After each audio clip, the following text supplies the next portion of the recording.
नाजरीन, सदियों से इंसान ये सोचता आया है कि क्या हम ज़मीन के अलावा किसी और सियारे पर भी रह सकते हैं, और आज इस सवाल का जवाब है मरीख यानी मार्स। मरीख ज़मीन से तकरीबन 5.5 करोड़ किलोमीटर दूर है, लेकिन हैरत अंगेज़ तौर पर यह हमारा सबसे करीब तरीन मुमकिन नया घर समझा जाता है। मगर क्या वाकई इंसान वहाँ रह सकता है?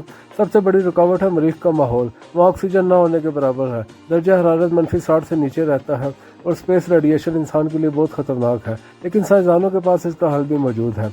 नासा कई सालों से मार्स मिशन पर काम कर रहा है। इनका मकसद है कि 2030 की दहाई में पहला इंसान मरीख पर कदम रखे। दूसरी तरफ एलोन मस्क की कंपनी स्पेस एक्स स्टारशिप तैयार कर रही है, एक ऐसा रॉकेट जो इंसानों को मरीख तक ले जाने का ख्वाब हकीकत में बदल सकता है। आगे क्या होने वाला है? माहिरीन के मुताबिक अगले 20 से 30 साल में इंसान मरीख पर आर्जी बेस कैंप्स बना लेगा। वहाँ रहने के लिए ऑक्सीजन बनाने वाली मशीनें, मसनूई घर और ऐसा सिस्टम तैयार हो रहा है जो इंसानों को मरीख के सख्त माहौल से बचा सके। लेकिन याद रखें, मरीख पर मुस्तकिल ज़िंदगी कई दहाइयों बाद ही मुमकिन होगी। फिलहाल साइंस एक एक कदम आगे बढ़ रही है, और तारीख पहली बार इंसान को बता रही है कि हमारा अगला घर शायद ज़मीन नहीं, मरीख भी हो सकता है।